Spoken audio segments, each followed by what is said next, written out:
I believe we can start. This is why we have this first slide, right? While people coming, we go. First of all, we want to start from big thank you for all of you who are here, for organizers of this great event. So let's go further and we'll explain what's hidden after this. But before that, this QR code for this presentation on official website, right? Yeah, this will lead you to the sessionize, and there you can provide the feedback on the session and tell us and the organizers how everything went. Or probably you want to ask any questions, open discussions, we will be happy to Yeah, hear. you will find the speaker profiles there. So please use it. Let's go. So it's just kind of overview to give you an idea what it's about and what you will get in the end. We both work for a large enterprise company, and we serve, I don't know, probably almost every single company in Fortune 500 list. So it's a practical insights about our experience. Both me and Andrey, we work in this field for a couple dozen years. So what it will be in general. We will talk briefly what is enterprise organization. We will share with you some of our practical use cases from our experience. And then we will explain why it's so important these days, why knowledge management, and how it's actually connected with AI and engineering and everything else. But before that, we will start from very quick introduction. Yeah, and just for everybody here to notice, we'll have a prize for the best question. So yeah, of course. Yeah, just to grab everybody's attention. And now, who are we and why we're here? So Andrey, he's a unique person.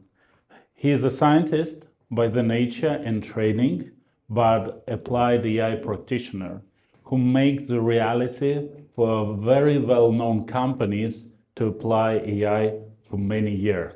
And he successfully deliver amazing solutions. And me, I help him, and I talk with the business, and I drive these projects from time to time and do a lot of other things. By training, I am a mathematician and partially also data scientist, but my primary focus on the business side of the story. And as you can see, these two bears, this is a Berlin bear and this is a California bear. The reason why, Andrey based here in Berlin and I'm from California.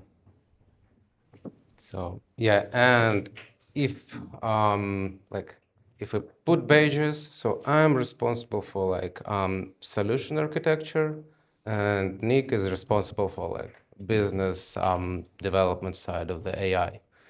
So we work in a kind of a dual way. Yeah, we have this kind of a duo team, and one scary fact. You probably heard what Sam Altman said, I believe in the beginning of this year or even previous year, that very soon it will be a company or giant company with a valuation more than $1 billion of one person. I hope it will be at least two persons. Okay, let's go further. Let us move on. This is a crazy slide. Let me explain to you. As we said, we are from the real enterprise story. So in real enterprise, it's not about best ideas wins and how it creates. It's a total mess. And this is the reality. This is why we see a lot of publications. AI is a bubble. AI doesn't work.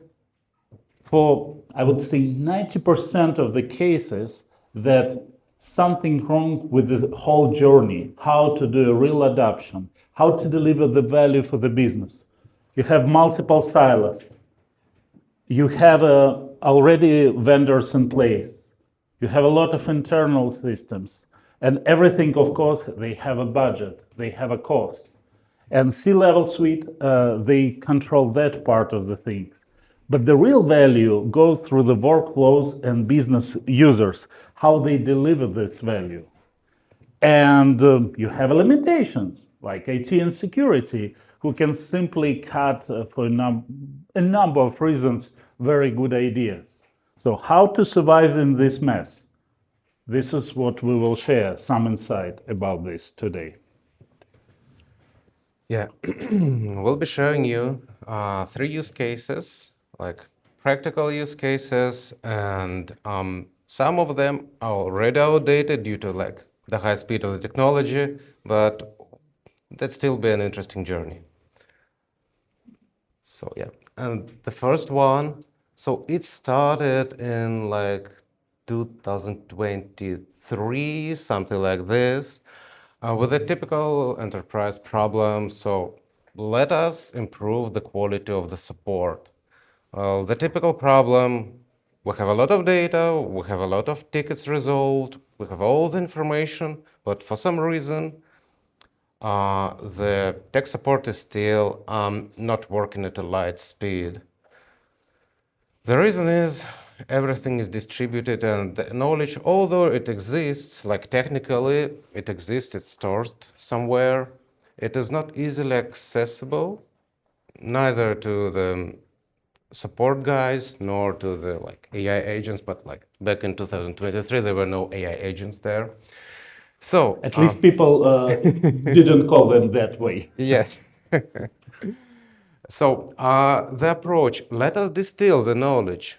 We have it. Let us convert the existing knowledge into, let's say, knowledge cards. We call them that way, and make those knowledge cards unique in a way that they describe the exact situation, how it was solved, what helped, and the information about it is stored, it updates when we get a new ticket. It either let's say, is resolved based on the previous one, or we add the new resolved ticket to the knowledge base and we update everything. And probably just for the context, what we're talking about, we put some text on the slides and we will share, and you probably can watch the video. An idea that is a giant enterprise and they have thousands, probably even more tickets, and they're massive. It's not just the amount of the people who process them. It's about the triage in the situation when you have a limited details. And majority of the pieces of information is just a trash for a number of reasons. And this is a very typical practical task for many systems. When vendors sell you good products, they're all meant to solve situations in a perfect world. But enterprise, from our math slide, it's never a perfect world. Back to you, Andrey. Yeah. So, and just just a note. As of now, this system should be called like a RAG system because like it utilizes the RAG approach, the retrieval augmented generation. By the way, regarding the knowledge cards, does anybody here know like what settle custom is? Oh, nice. We have 2 people who know. So that's, or even 3. Yeah, so that's the idea. And like the second part of it, of course, when we have the knowledge cards, now let us design the nice and effective way to access this knowledge. And like this again, since it's a reg-based system, like like when there is a new piece of information, let's find the relevant information to it. Let's like use the existing cards. We have the cards, or we have the information how the things were solved. And as a next step, let us have an actionable steps telling, well, we had those pipelines that helped resolve the issue. Let us run them since they helped and the system is confident in applying this. So yeah, there's 2 parts of this knowledge-based automation. The first one is distill the knowledge, and the second part is use it. Funny fact, the companies who actually typically provide this type of the software, they just recently put in their roadmap these type of things. Yeah, and like those are like screenshots of a demo. 2023 November, yeah, 2 years ago. Yeah, so this thing was designed 2 years ago. And this is an example. So yeah, this is like the very early demo of the system, Streamlit based. If you know Streamlit, you notice this. But still, it provides the value. As you can see, we have like history, resolution, all the information about how this ticket was solved. So like the support, let's say unit, and the people from the support would use it. Well, and as of now, yeah, if we had such a system, like we can let agents use it, not like even the people. Yeah, that's another approach that we can search not only through the our knowledge base, like our cards, but also through the corporate knowledge, like the Confluence and other types of like existing knowledge. Yeah. So something like this, yeah, and we have like voting, a kind of a feedback, like what helped, what should be done, like here, like immediate action, short-term actions, and so on. Yeah, moving on. And another demo, like I believe this is even older, right? Yeah, this was, like this one is older, like it's 23 and like the very, very beginning of 24, something like this. So nobody heard about Cursor at that time, at least outside of the team who built Cursor or GitHub Copilot or anything similar on a large scale. Yeah, so like the request was, hey, and the idea was, hey, we have like a code base of examples, and we want to have the tool, the AI tool, to validate the tests, to run the tests, create the tests, and try to automatically heal the code. Since we have like a failed test, well, let us get all the information regarding this failed test, and let us try to make the LLM to fix this. So we designed this approach, again, that was pre-coding agent thing, but it worked. It collected feedback, it was speeding up the... And it's failed. This is the most interesting fact. Technology-wise, it was a success, but business-wise, it was a failure. Yeah, that's why we need this guy here. Because like technology-wise, everything worked, but like the business-wise, well, it was not that great. Nikolai will comment on this maybe. So yeah, as of now, we would use like the Jules from Google. We would use like anti-gravity to align everything and let the developer work with MCP servers to test suit and so on and so forth. Like back then, we had Lemma and like the early version of Claude. So yeah, but it's failed because business users were not ready, and there is no baseline and set expectations. You will see in a moment how all these dots are connected. And we just want to say again, thank you to the Google who's supporting developers all over the world. And I believe with the latest update, by the way, who used Jules? Typically, it's almost zero hands, so great. We're huge fans of the Jules and now anti-gravity. Okay, let's move on. yeah, moving on. And the document translation. Yeah, it's kind of what we built recently with Andrey. So, highlights, documents translation platform. The first reaction, come on guys, we're in Germany, we have DeepL, right? Another good things. The real task about document translations is much bigger than Gemini, DeepL, or anybody else, especially if we have the full context of the business. In this particular case, the client is one of the largest, probably, life science and medical devices company for the eyes. And the client tried a lot of things, and they have like real business need. how to scale what they got, how to be independent from the vendors, and most important, that on a very high level they didn't realize in the beginning, they don't own the knowledge about the translations, about the context, about all validation processes, and so on. Yeah, that's a tricky part. Yeah, and you will see in a moment why we put a knowledge management as a highlight of the story about AI. But let's go to the solution a bit. I will start probably.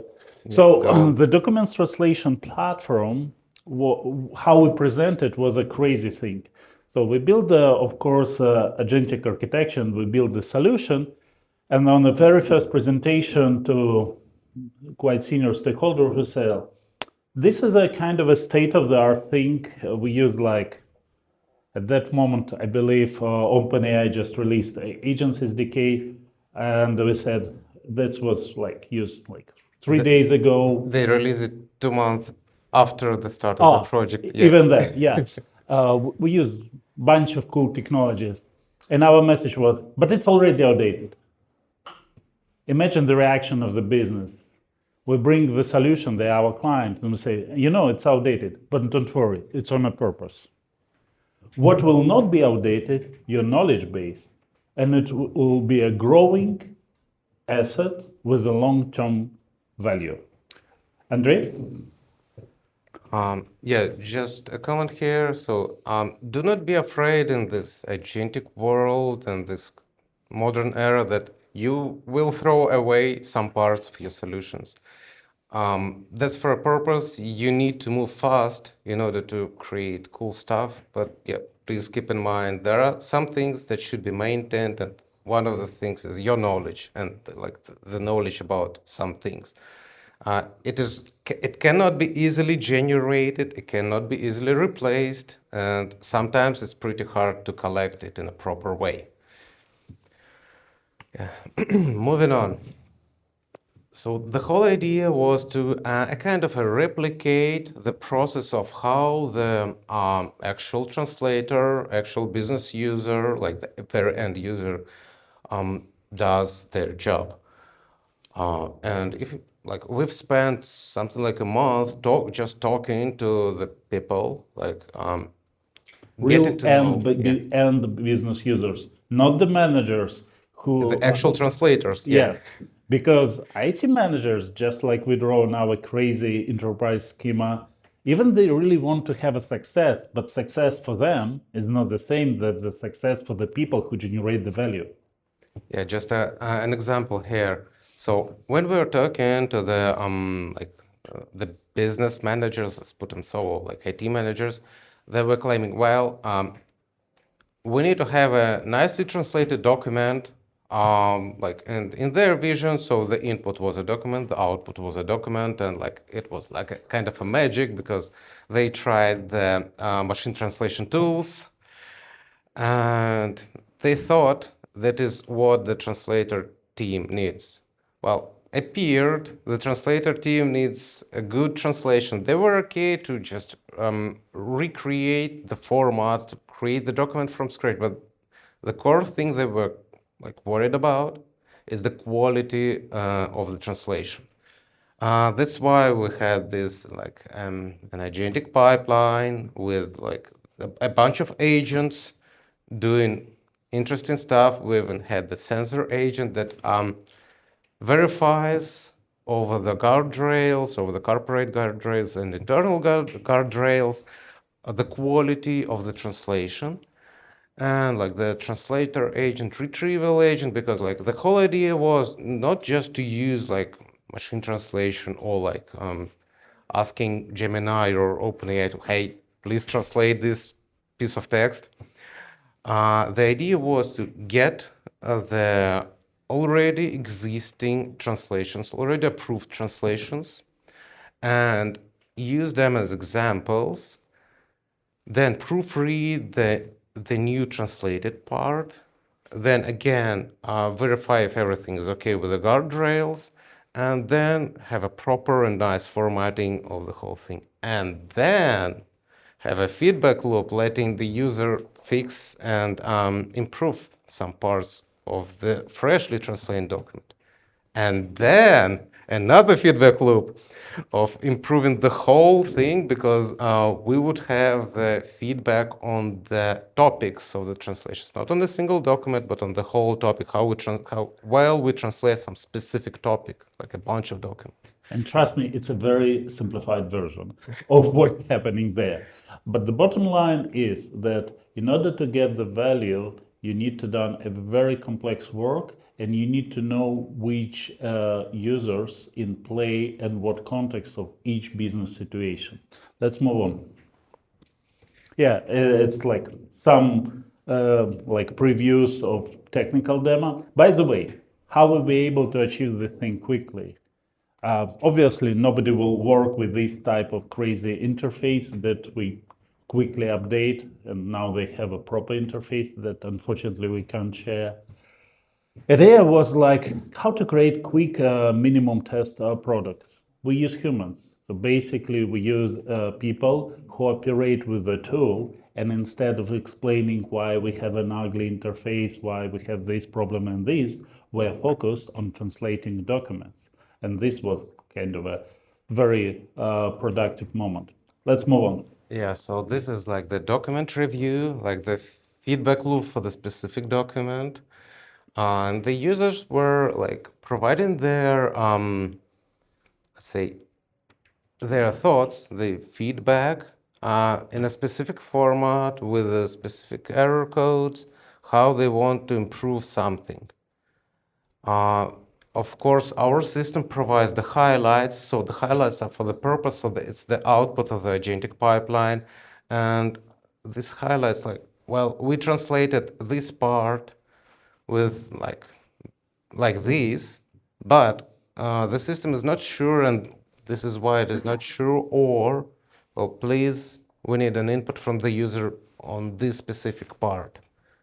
I believe you recognize a lot of things what Gemini, OpenAI, and other frontier models do. It's basically how to extract most precious knowledge out of you.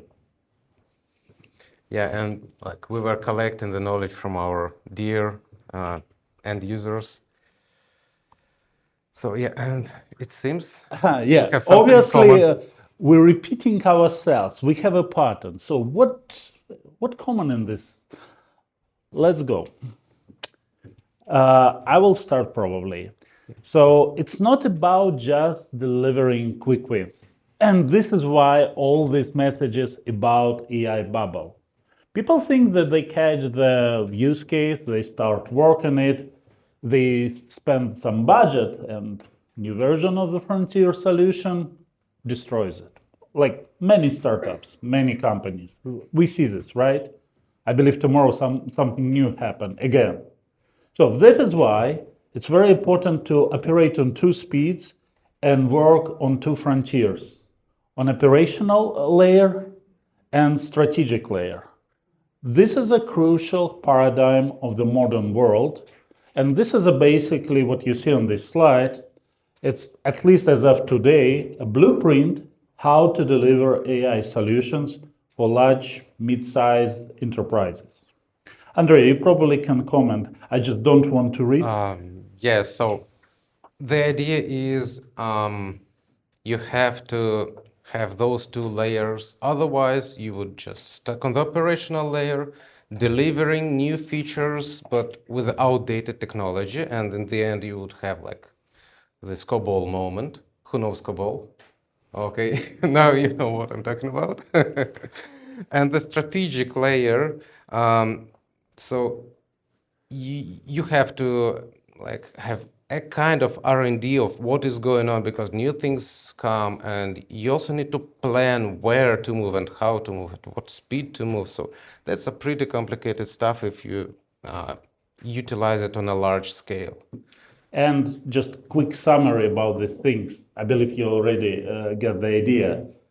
This is a typically area of developers and IT, and this is the area of the business. We need to build a bridge because they need to work together. And this is a kind of a core idea. Let's move forward. Okay, so as for the bridge, that's really like nice picture. But first of all, who knows the allegory of the Plato's cave? No? Ah, nobody. Okay, I'll explain it in the very end of this thing. We have illustration. Yeah, we have an illustration for this.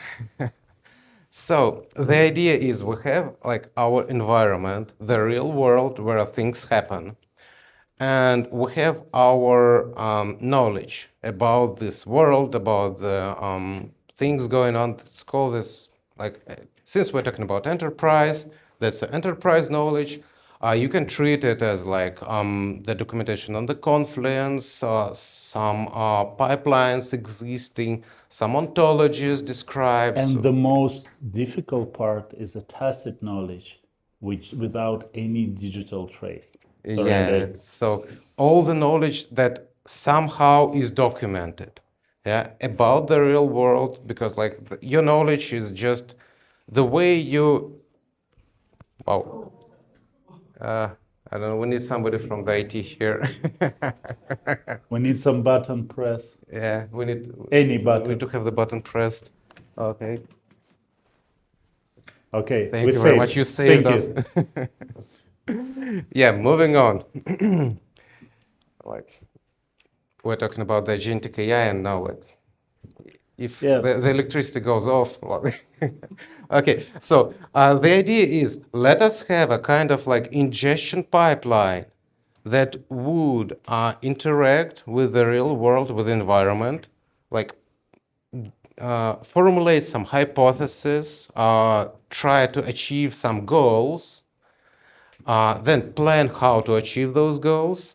Then once we have plans, so let's convert them to executable tasks, something like even for the developer.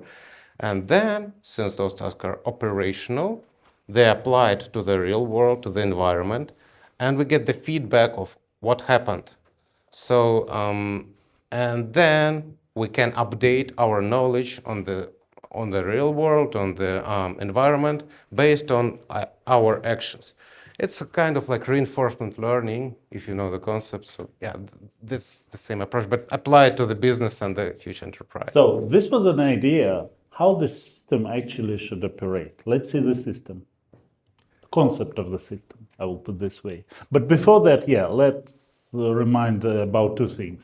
I believe a lot of people still love Lego as me and Andrey. We still love Lego, right? So we use Lego as an illustration. What is the difference between data, information, and knowledge? Like when you have just your pieces, you have instruction how to compose, and how you with basically without any instructions, you create something unique. An idea that the knowledge actually gives you ability, change your behavior, how to make the decisions. And this is one of the most important paradigms in this world. And this is also kind of a path to illustrate why the knowledge is actually a long-term strategic asset in this modern era of AI, which is really protected from GPT-10. I hope it will be amazing. From Gemini 10, I hope will be probably even more amazing. Let's see. But some things will stay really important and valuable even at that time. Let's see the slide, which is simple version, what you will see after that. So, have you heard about intent engineering? So, important thing, it's not another version of the vibe coding or anything like that. An idea that how to connect the bridge, an idea how business connect to execution. So answer by declarative intents. So you see an example here that I want to increase revenue. Very important that intent should have a very clear desire what we want to achieve in the time, like 6 weeks, 6 months, and some additional information like budgets. How to make this operational? Because this is how executives, this is how VPs of the companies see their business. So on a big schema, we have important thing, intent itself, information about organization, real application for the business. It could be software, it could be something else. It's not just about the software, and instruments like AI agents. AI agent will help to build a graph of business tasks with mapping to the people, because people are part of this process. And we call this navigator or strategic navigator. Andrey? Yeah, let us show this screens. We also have like a working demo. I don't know if you fit to the schedule, but whoever interested, you can just come by and we'll show you. So the idea, we have the organizational structure, because we need to know who is responsible for what and how the organization can operate, like who is like the strategic part, who is the operational part. And this is just an example. We collect the external and internal knowledge. Like we created a website just for the illustration purposes. And the idea was, we have the internal knowledge about this site. We have the external knowledge about like the similar industry, and let us plan how to achieve this goal. So like increase sales. So in real demo, it's not a media market, obviously. It's a big site. We use some open source shopping cart just to demonstrate how you can improve the shopping cart for the business need. And real business need, I want to increase our sales. We will go very quickly through the demo and put just a pause. So as you see, we build a graph, we map not just the people, but also what metrics are associated with these people, or what decisions these people can make. And different types of tasks. So we have the goal task, strategy, tactic, and like planned, not planned tasks. So the idea is just referring to the strategic and operational things. So we have the strategic layer, we have plans, we have KPIs, how to achieve these plans, and the success criteria. Then we have actual tasks, task for implementation, we can implement them. If you do not have access to any AI agent and for some reason you want to go without AI, so you can use this and like plan the operations for like actual organization structure. Like, however, like you could also use this approach to let the coding agents do the heavy lifting. So yeah, we can create new tasks, new nodes, and yeah, that's the creation. So it's basically a quick journey over the slides, what we created.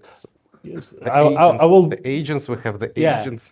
We have a selection of agents which could be used. Let's go further and let's stop on some most interesting parts. Yeah. So building execution plan. So it's not just, oh, I have a lot of things. It's a complex, which means it's require a lot of details. And this is not just generated by AI model. These details come from the specific knowledge, but also through the mapping to the experts, to his SMEs, and extended by additional data sources. This is why it's so multi-layered and complex. Let's go further. Yeah, questions to validate all these type of things. And when we incorporate the research, build the story, let's move on. And this is where engineering and development come. Remember our question about the jewels. So in this particular case, it was built on a pipeline of jewels. This one, so it creates the issue on the GitHub and the jewels is on it. So it starts by implementing the features, by trying different approaches, by utilizing the knowledge about the system that is stored in like agents MD, structure MD, like all information about the wrapper is available to Jules, including the details of what we need to implement it, how we need to test it. Yeah, and in the end, we have a pull request. Everything is tested, like, again, this is a toy example, but like we've tested it on the real things. It takes time. It's not so easy like we say. This is why it's clear things.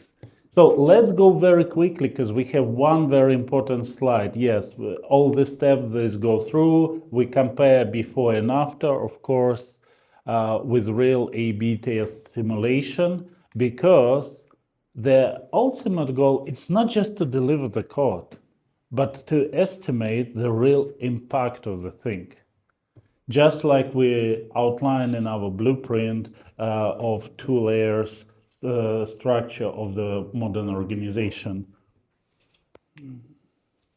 Now, funny picture. Andrey, please. Yeah. Regarding the Plato's cave, so imagine you have a human sitting in front of the wall, but like this human cannot see the real world. It can only see like the reflections of the real objects, and that's like exactly the allegory of like this strategic planning and the AI doing some stuff. It doesn't have the information about the real world. It has only the reflection of you provide to this tool. So this is why like knowledge management is crucial for this person or for the AI understand clearly what is going on, because although you as a human, you have the background of knowledge about like a lot of things. Keep in mind, when you use AI tools, you need to precisely provide the exact knowledge and be really sure about the context it uses. Otherwise, well, you might have surprises.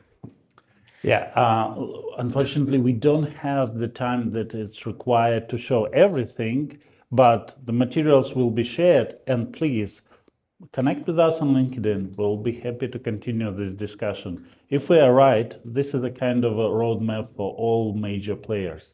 And as we can see, they actually implement this roadmap. Um, Questions?